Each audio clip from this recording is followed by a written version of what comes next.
Hi, I'm Sally Thiebaud. In this video today, I'm going to share with you the top foods to avoid to lose belly fat, plus the foods you should be including in your diet to help deal with belly fat.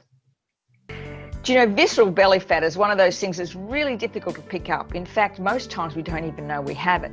But there's certain foods that you can avoid to reduce the risk of increasing that belly fat. And let me share those with you. So the number one foods to avoid are fried foods, anything with trans fats in it, helps lay down that belly fat. Highly processed foods, and you know what I'm talking about. You know, those foods with actually very little nutritional value that just taste so good. High sugar foods and high carbohydrate foods, I'm thinking donuts and cakes and muffins, things like that, really to avoid those or else limit them as much as you can. Alcohol is another key indicator for laying down visceral fat, and of course anything to do with just pure sugar. Those are the key ones to stay away from in order to reduce that visceral fat. But what are the types of foods you should be eating to help avoid adding extra visceral fat? Avocados, believe it or not, are brilliant for food. It's high, rich in good fats that can help. Nuts are also good. Whole grain foods are a great way to implement good quality fiber into our diets, which is exceptionally important as we age, of course. Drinking lots of water.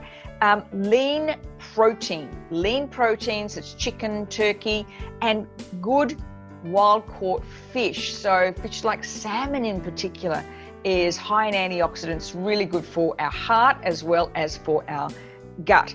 So most of the foods that you know are part of a healthy diet are the foods that you should be implementing in order to reduce that belly fat and staying away from those foods that cause high inflammation in the body. But you probably know that already. Isn't the question? You know, the thing is, if you fall into restrictions, trying to stop yourself eating that, we tend to binge later. Well, in the next video, I'm going to share with you how to embrace the art of intuitive eating. Intuitive eating is designed to let your body help you choose the foods for you without an emotional connection. And above all, stopping restrictive dieting. So click on the link and subscribe and ring the bell so you know when the next video is up, and it's all about intuitive eating. Drop a link below. You struggle with staying away from those foods you know you shouldn't be eating to help reduce that visceral fat, but you really struggle with those cravings, and let me know how you're going. And I can't wait to share with you in the next video how to embrace the art of intuitive eating so you can move away from those foods you know that could actually cause belly fat. See you soon.